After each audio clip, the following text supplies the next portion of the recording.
Nesse vídeo, a gente vai comentar 10 perguntas sobre o tema renda variável. Portanto, se você está estudando para uma das certificações de mercado financeiro, sejam essas certificações da Ambima, certificações da Ancord ou quaisquer outras certificações, né, CNPI, por aí vai, fica comigo nesse vídeo porque nós vamos discutir aqui 10 perguntas importantes que eventualmente podem cair na tua prova.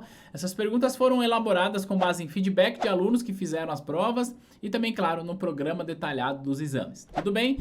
Vamos lá, direto ao ponto, sem mais delongas.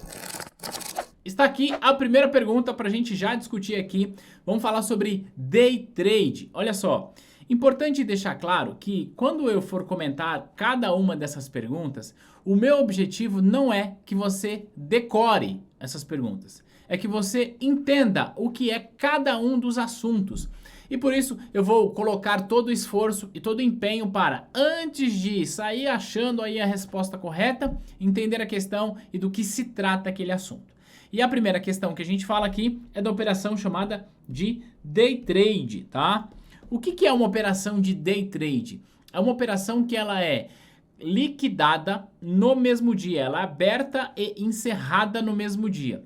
Então de manhã, eu vou lá e compro uma ação por R$10 e aí, se a minha projeção estiver correta, eu vou conseguir vender essa mesma ação no mesmo dia por R$12. Nesse exemplo, eu ganhei R$2 por ação, tá?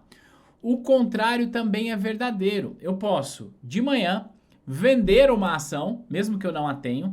Eu vendo essa ação hoje por R$10 e aí, se a minha projeção estiver correta, no final do dia eu vou lá e compro essa ação por R$8. Aqui eu estou ganhando dinheiro com a queda do mercado. Então esses dois cenários podem acontecer no mercado de ações, também no mercado de derivativos, fazendo operação de day trade, que é esse tipo de negociação. É uma operação de curtíssimo prazo. Agora, eu quero que você entenda o seguinte. Suponha que eu hoje, eu comprei uma ação de Petrobras. Paguei lá R$20. Tá?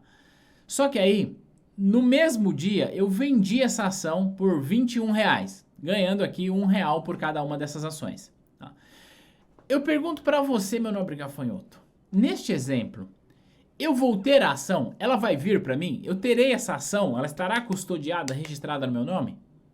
Não, né?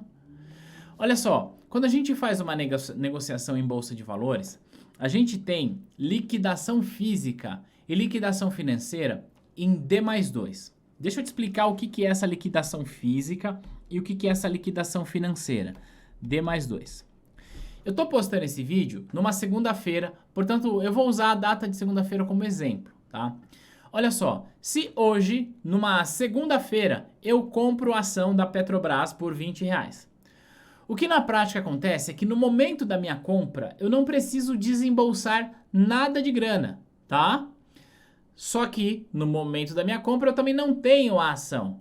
O que acontece é que em 2 dias úteis, eu vou ser debitado lá da minha conta o valor que eu comprei. Então, em 2 dias úteis, portanto na próxima quarta-feira, né, supondo que você está vendo esse vídeo numa segunda, será debitado o valor da minha compra.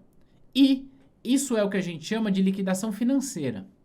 E daqui a 2 dias, a ação será entregue para mim. Em outras palavras, a ação será registrada em meu nome. Então, isso é o que a gente chama de liquidação física. Agora, numa operação de day trade, onde eu compro hoje e vendo hoje mesmo, em algum momento haverá liquidação física? Ou seja, em algum momento a ação vai ficar registrada em meu nome? Não. O que há apenas é a liquidação financeira. Então, suponha que eu hoje, então vou escrever aqui, ó. Vou apagar.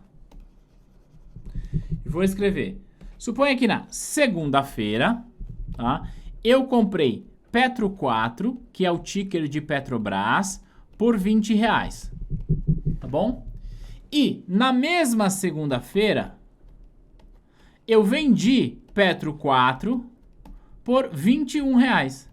Cada uma, né? E aí você vai multiplicar por um número X de ações que eu negociei.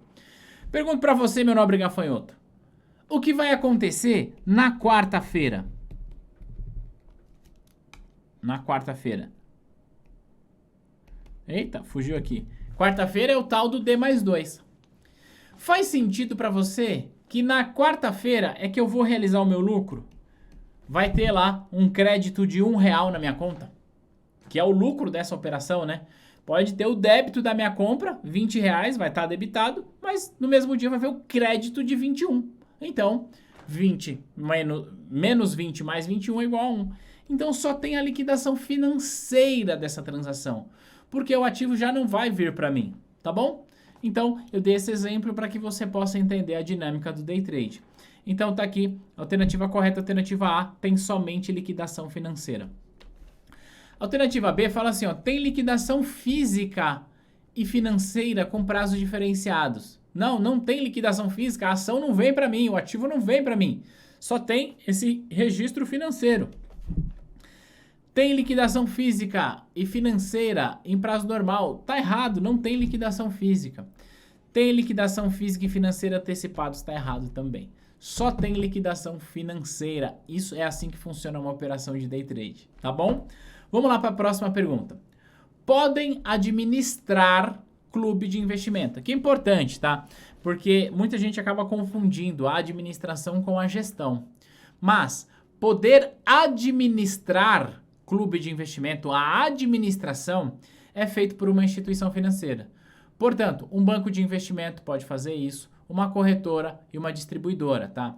Um banco de desenvolvimento não pode fazer isso, então tá errado. Alternativa correta, ó, alternativa C, B de bola. Corretoras, distribuidoras e bancos de investimentos, tá bom? Eles podem administrar clube. Agora, cuidado para não confundir, porque o clube de investimento ele pode ser gerido por uma instituição financeira, sim, ele pode ser gerido por um gestor profissional que atua na pessoa física, também pode ser gerido por um dos cotistas, mesmo se esse cotista não for gestor profissional, tá bom? Então tem essa diferença. No Clube da T2, Clube da T2 é um produto que a gente tem aqui, tá? Acabei confundindo. Um clube de investimento, que aliás, diga-se de passagem, o Clube da T2 provavelmente vai ter clube de investimento também, mas isso é pauta para uma outra história. Vamos lá. Então, a gestão pode ser feita por um dos participantes no clube de investimentos. Tudo bem? Então, a alternativa B é a correta porque estamos falando de administração. O banco comercial não pode, tá? Corretoras, distribuidoras e bancos comerciais não tá errado. Portanto, como eu já havia explicado, a alternativa B de bola. Vamos lá. São dividendos de uma ação. Essa aqui é a parte maravilhosa de você investir em ações, é você receber dividendos. Dividendos é a distribuição de parte ou até todo o lucro líquido da companhia para os seus acionistas. A verdade é que, na prática, e é bom que seja assim, né? As empresas nunca distribuem todo o lucro, elas vão distribuir parte do lucro apenas. E tá certo, se você quer gerir uma empresa, você precisa manter o lucro dentro da empresa para que, com o lucro, a empresa possa reinvestir, a empresa possa crescer, a empresa possa ter ganho de competitividade e tudo mais. Então, por isso que a gente sempre fala que o dividendo é parte do lucro líquido que é distribuído ao acionista. Embora é importante dizer que legalmente uma empresa pode distribuir todo o lucro para o acionista. Pode.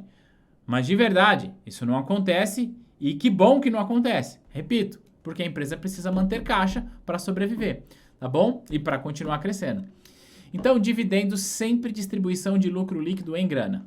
Alternativa A fala assim, ó, são bonificações pagas ao acionista preferencial. Não, tá errado. Tanto o acionista preferencial quanto o acionista ordinário pode receber dividendos. Portanto, a alternativa A está errado, tá bom? E não é uma bonificação. A bonificação é sempre dado para o acionista em ações. Aqui é pago em grana. Ó, alternativa B. Representam o único benefício esperado por um acionista. Não é o único benefício esperado por um acionista.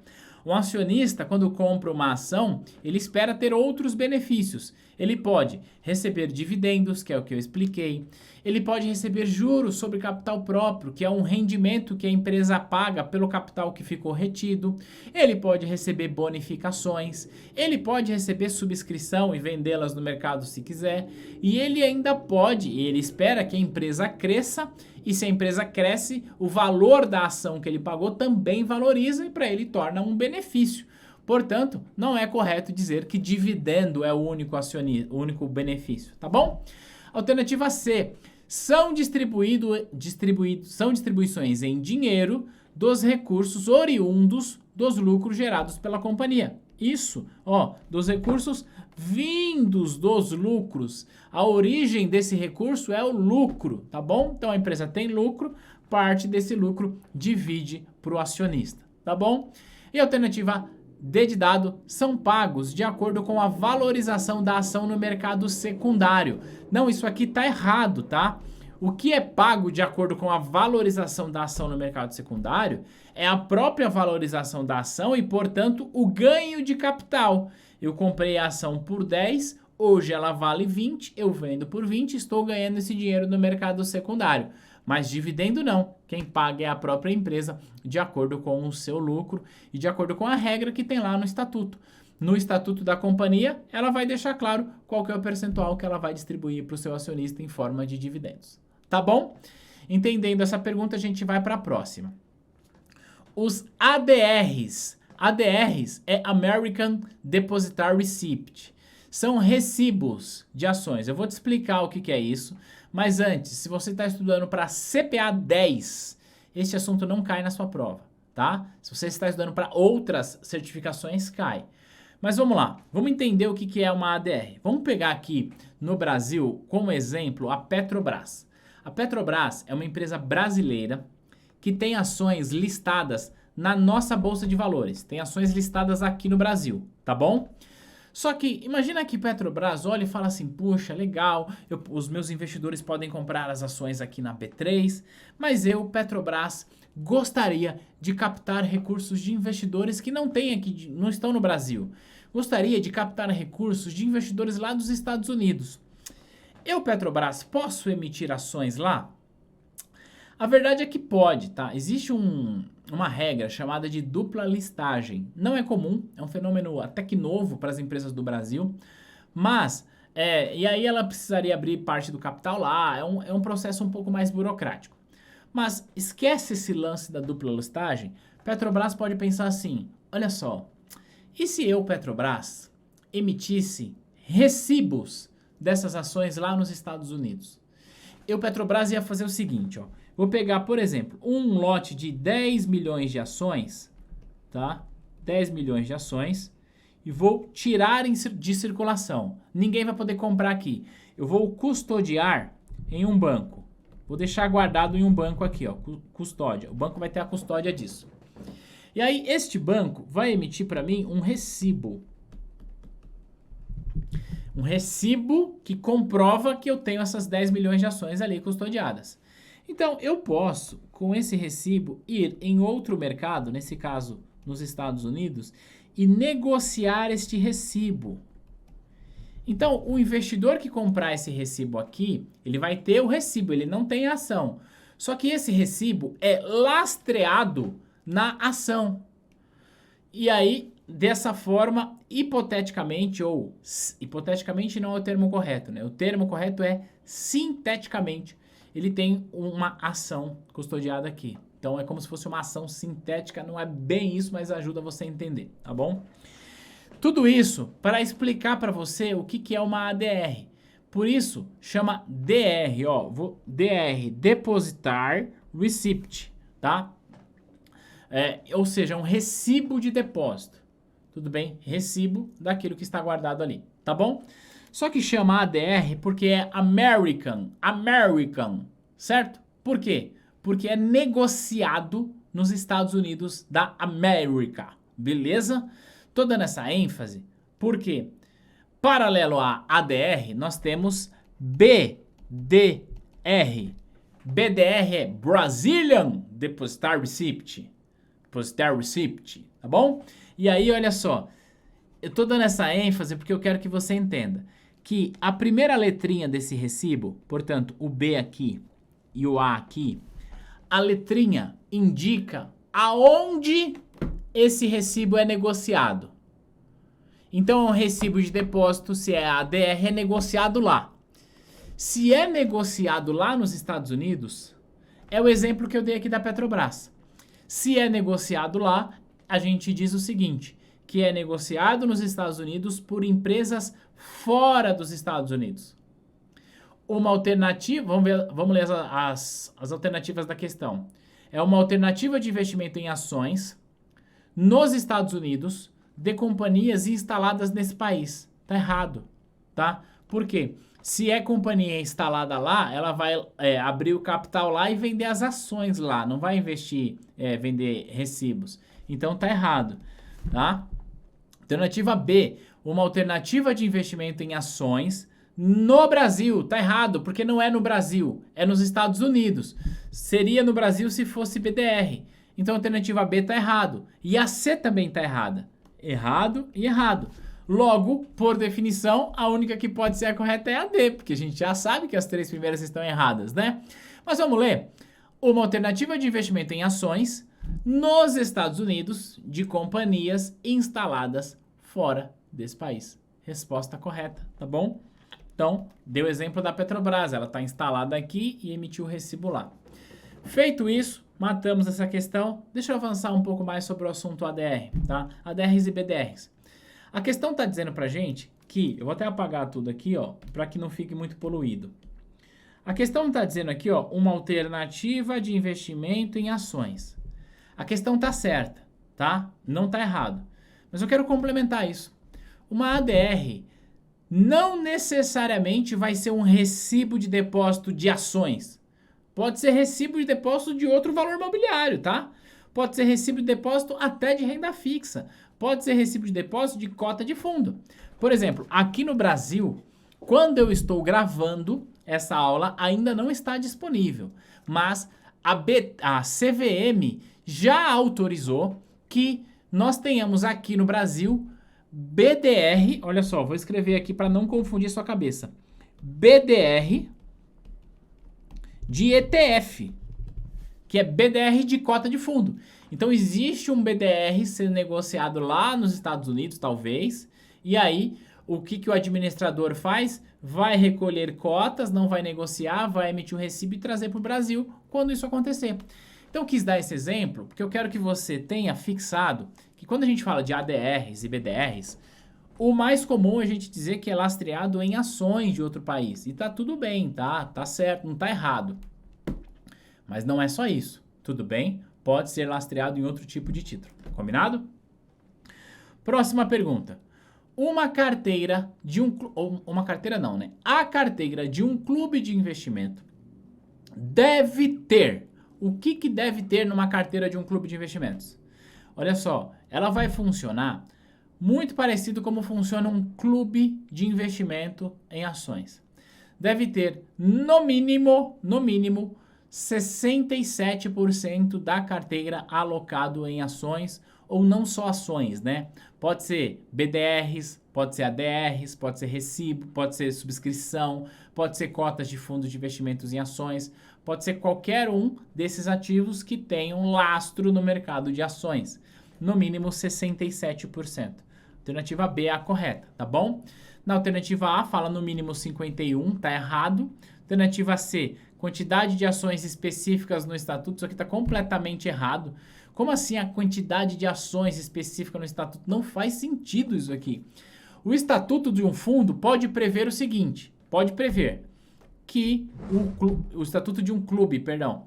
O estatuto de um clube pode prever o seguinte, que aquele clube vai ter no mínimo 80% do patrimônio em ações. Ele pode prever isso.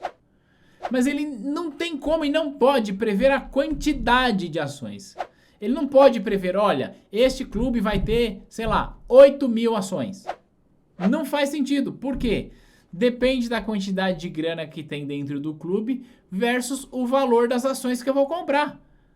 Se eu tenho, sei lá, 100 mil reais no clube e eu tô comprando ações de 10 reais, eu vou ter uma quantidade X. Se eu tô comprando ações de 30, eu vou ter uma quantidade menor. Então tá tudo errado isso aqui, tá? 100% em ações, não necessariamente, embora, claro, o estatuto pode prever isso. Não, esse clube aqui só vai ter ações. Tá tudo bem, pode.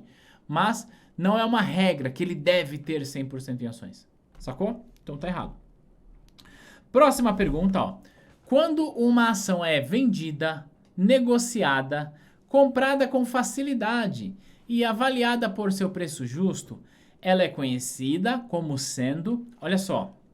Quando uma ação é vendida e negociada com muita facilidade, significa que tem muitos negócios em torno daquela ação.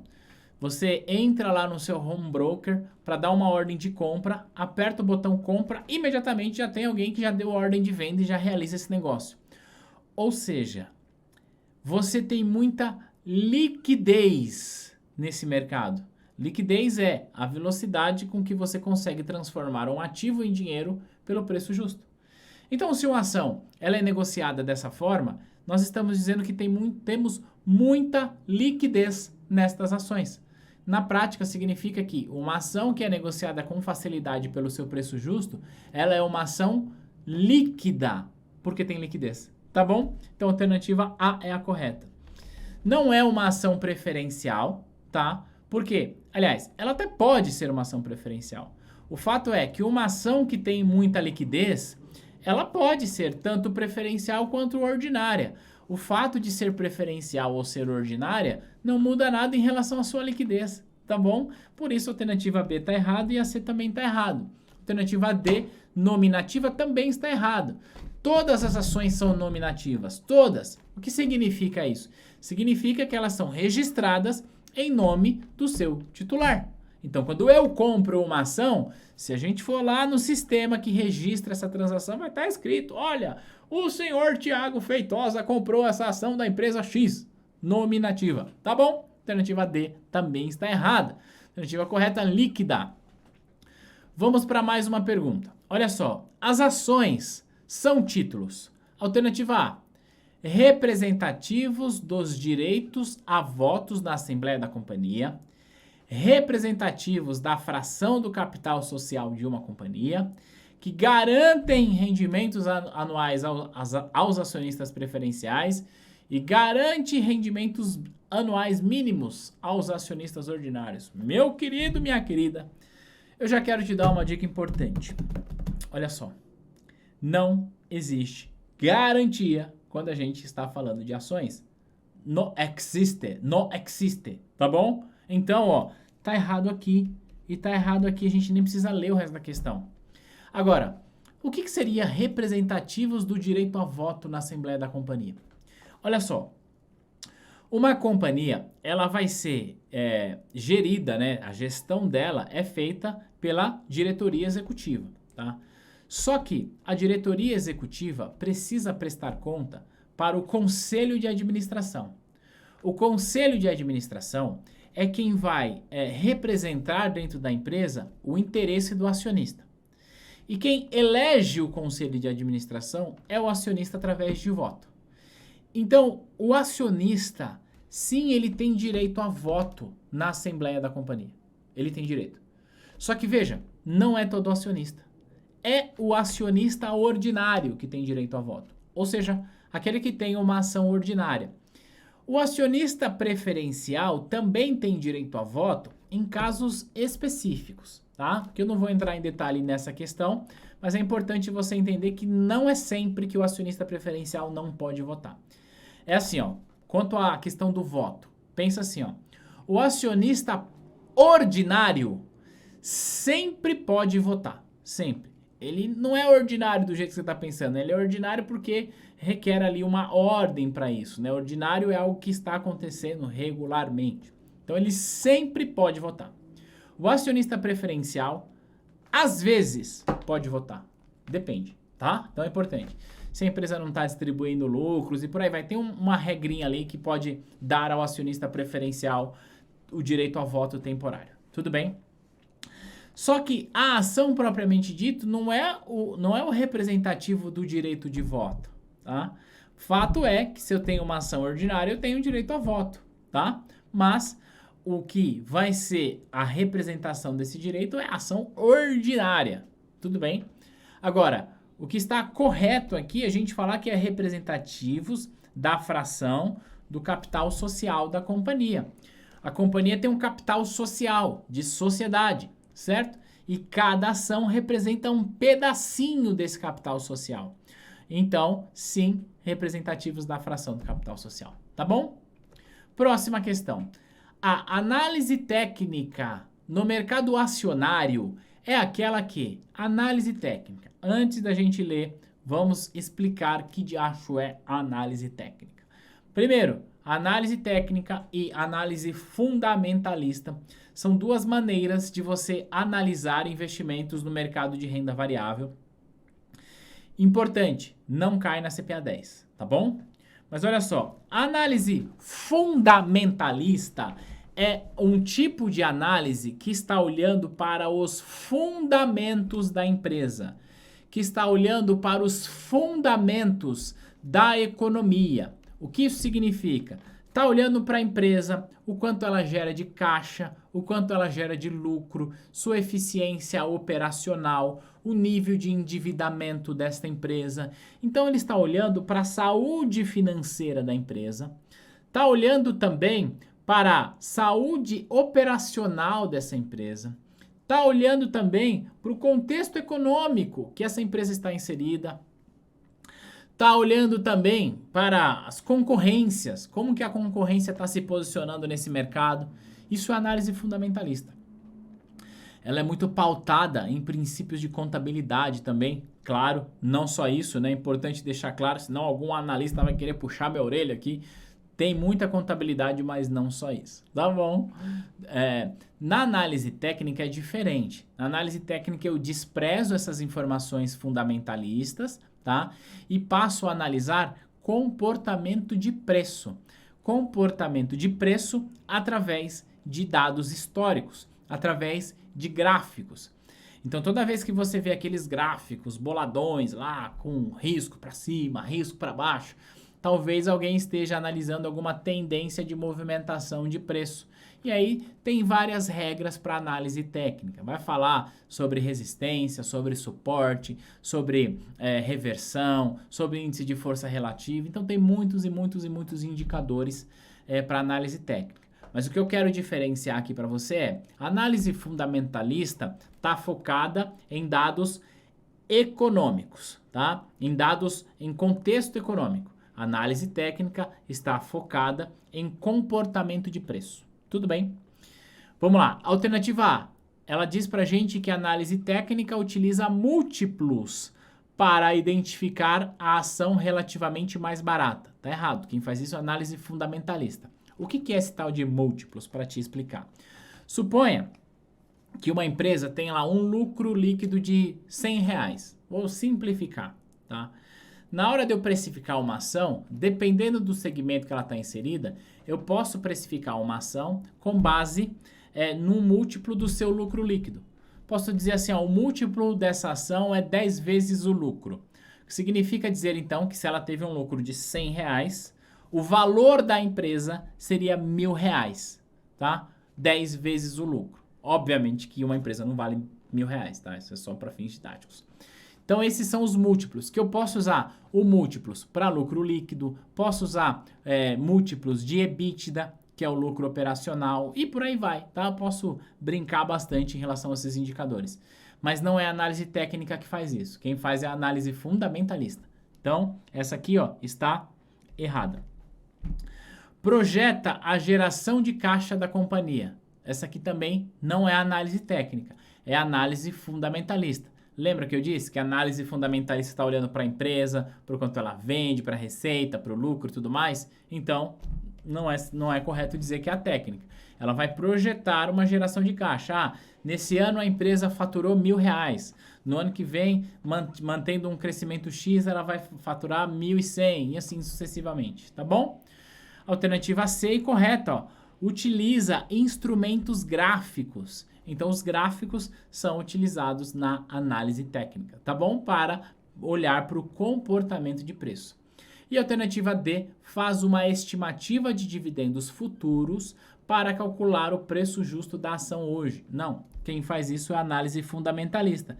Então ela calcula uma estimativa de quanto essa empresa deve entregar de dividendos no futuro, desconta isso, traz isso a valor presente para achar ali um preço que ela considera justo para a ação. E a análise fundamentalista que faz, portanto isso aqui está errado, tá? Vamos para mais uma perguntinha aqui? Olha só. A bonificação no mercado acionário. Bonificação é quando uma empresa ela doa ao seu acionista novas ações em realização de uma segunda oferta para que o acionista mantenha ali a sua proporção, tá? Vamos lá, alternativa A é boa para o investidor. Bom, antes da gente continuar lendo, se você é investidor de uma ação e eu digo que você vai ganhar mais ações, isso é bom ou ruim? Só pode ser bom, né? Você está ganhando mais ações, você não vai desembolsar. Então, é bom. O que significa dizer que a alternativa D está errada. Tá? Olha só, agora vamos lá. Para a alternativa A, é boa para o investidor, pois a parte do lucro recebida pode ser utilizada de acordo com os seus interesses. Não faz sentido. Tá? Porque bonificação não é parte do lucro, certo? Bonificação são novas ações, então tá errado. Alternativa B, é boa para o investidor, pois as ações recebidas podem ser vendidas, aumentando sua riqueza. Resposta correta. O investidor pode vender as ações que ele ganhou e ter ali um lucro com isso. Tem uma discussão que eu quero ter com você em relação a isso, mas essa é a resposta correta, tá? Vamos olhar a C, que a gente vai ver porque que ela está errada, e eu volto na B. A C é um ajuste e não afeta a riqueza do investidor. Não, não é um ajuste. Nesse caso, um ajuste seria se fosse um desdobramento, tá? Aí eu estaria fazendo um ajuste, mas no caso da bonificação eu estou ganhando novas ações, tudo bem? Agora, qual que é a discussão que se tem aqui? Quando a gente olha o mercado, na prática, o que acontece é o seguinte. Quando o investidor ganha uma bonificação, esse valor que ele ganhou em ações, normalmente há um ajuste no preço da ação. E ele acaba sendo descontado do valor da ação. E o investidor acaba que, no final da história, parece que ele vai ter ali o mesmo valor por conta desse desconto. Essa é a discussão que se tem em torno desse assunto. No entanto, é inegável que, nesse caso, o investidor tem mais ações. E é inegável também que, se a empresa é uma empresa que está com um crescimento constante, ela pode, obviamente, recuperar o seu preço muito rapidamente. E aí o investidor passa a ter mais ações ao preço que ele tinha antes, e se ele quiser, ele pode vender. Então, perceba que quando a gente está falando de bonificação nesse caso, a gente tem de sempre olhar o seguinte: o investidor está ganhando mais ações e ponto final. Se ele está ganhando mais ações, teoricamente ao mesmo preço, ele está aumentando a sua riqueza, tá bom? É porque no desdobramento ele ganha mais ações, só que no desdobramento, necessariamente, apesar dele ganhar mais ações, o preço das ações vai cair proporcionalmente ao tanto que ele recebeu. Aqui, não. Por isso que a alternativa B está correta. Tá bom? Vamos lá para a última pergunta. Vamos falar de governança corporativa. E para a gente falar de governança corporativa, eu quero dizer para você o seguinte: se esse vídeo está fazendo sentido para você, deixa aqui um comentário, sugere para mim um tema que você gostaria que eu comentasse aqui, que eu trago toda segunda-feira questões de simulado, para que você possa aprender as questões, para que você possa respondê-las com bastante dedicação lá na prova, não só decorar. E se você quiser estudar comigo, ter aulas comigo, se você quiser ter acesso ao nosso suporte, à nossa ferramenta, o link do nosso curso está aqui na descrição, tá bom? A gente tem curso de CPA 10, de CPA 20, de CEA, de Ancord, de CFP, essas 5 certificações a gente tem aqui na casa, todas com muitas questões comentadas em vídeo, todas com o seu painel de desempenho para você acompanhar aonde você precisa melhorar e aonde você está indo bem, e em todas você terá o nosso acompanhamento, tá bom? O link está aqui embaixo. Vamos ver a última pergunta. Governança corporativa é? Antes de ler as alternativas, vamos entender o que é governança corporativa de um jeito absolutamente simples. Absolutamente simples. Sempre que a gente fala de corporativa, ou corporativo, mundo corporativo, estamos falando de empresas, ok? E sempre que a gente fala de governança, a gente está falando de gestão, como as coisas são governadas, certo? Então, se eu falo governança corporativa, eu estou falando de como que a empresa é gerida, sacou? E quando eu falo de governança corporativa, eu estou falando de um conjunto de regras que precisam ser seguidas para que a gestão da empresa, governança corporativa, seja feita de maneira que vise o benefício do acionista, mas não só do acionista, vise o benefício do acionista minoritário, vise boas relações comerciais, boas relações com seus funcionários e por aí vai. Ou seja, são boas práticas de gestão. Resumindo tudo isso, governança corporativa é um conjunto de boas práticas de gestão de empresa, tá bom? E aí lá na Bolsa de Valores tem níveis de governança. Ah, se a empresa tem X assuntos aqui, ela vai estar no nível 1. Não, mas ela tem esses X assuntos e ainda faz mais isso, então ela está no nível 2. E assim sucessivamente, tá? Na Bolsa de Valores a gente vai ter o nível 1, o nível 2 e o que a gente chama de novo mercado. Cada um destes terá regras específicas para que as empresas, ao adotarem práticas de governança corporativa, se enquadrem nesses níveis, tá bom? Expliquei tudo isso? Vamos ler as alternativas? A A diz assim, ó, é um conjunto de práticas que visam propiciar aos acionistas da companhia e, consequentemente, a seus funcionários, a melhor maneira de gerenciar conflitos de interesse no trabalho e da qualidade de vida, além de abordar a responsabilidade social da empresa e de seus funcionários. Não, é verdade que boas práticas de governança corporativas, elas vão ter esse viés também, mas não é para isso que serve necessariamente, tá bom? Aqui a gente está falando inclusive de uma parada chamada ASG, né, ou ESG, que é olhar para a responsabilidade social e tudo mais. Então, uma empresa que tem boas práticas de governança corporativa, ela pode ter isso. Mas governança corporativa não se resume a isso. Por isso está errado. Alternativa B. É a teoria que discute o papel da empresa na sociedade e estabelece regras de boa conduta de forma a garantir que ela defina a sua posição no que tange a sua responsabilidade social. Também não. Isso aqui tem relação com ESG ou ASG, que inclusive é um tema que passa a cair nas provas da Anbima em julho de 2022, que, diga-se de passagem, as aulas para isso já estão disponíveis na nossa plataforma inclusive, tá? Mas não, claro, em governança corporativa trata-se disso, mas não é para isso que existe a governança. C. Um conjunto de práticas especificadas no estatuto da companhia com o objetivo de proteger o interesse dos acionistas. Isso aqui faz sentido. Vamos ver as outras? Um conjunto de práticas empresariais que objetivam melhorar o relacionamento do setor privado com o governo de forma a garantir o desenvolvimento do país? Não faz sentido. Falar em desenvolvimento do país, desenvolvimento econômico, desenvolvimento social, gestão de meio ambiente, tudo isso tem relação com o que a gente chama de ESG ou ASG aqui no Brasil, né? Ambiental, social e governança. Então, essa questão, ela esbarra muito na questão do ESG, mas o fato é que a governança é o objetivo de proteger o interesse dos acionistas. E não dos acionistas majoritários, não. De todos os acionistas, inclusive dos minoritários. E aí por isso tem regra lá em relação ao conselho. Então, essa aqui é a resposta correta. No entanto, todas as outras, elas esbarram no conceito de governança.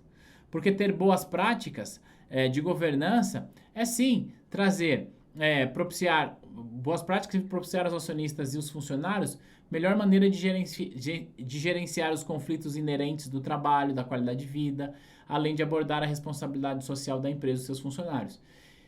Isso aqui está relacionado com governança, mas isso aqui é a consequência da governança, sacou? Por isso, a alternativa correta é a C, um conjunto de práticas específicas com o objetivo de proteger o interesse dos acionistas, sejam majoritários ou minoritários. Fechado? Olha só, nesse vídeo nós comentamos 10 questões sobre o tema renda variável. Espero que você tenha gostado. Mais do que isso, espero que você tenha aprendido. E se você está aqui, se esse conteúdo está fazendo sentido para você, é importante você estar inscrito no canal, é importante você checar o sininho aí, o silvinho de notificação e deixa aqui um comentário. Quanto mais você engajar com esse tipo de material, mais o YouTube entende que esse material é relevante e que pode ajudar outras pessoas. Então, é a sua contribuição para que mais pessoas conheçam. Isso é deixando aqui o seu engajamento no canal. E claro, se você quiser estudar com a gente, o link dos nossos cursos está aqui na descrição. A gente vai se ver no próximo material. Tchau!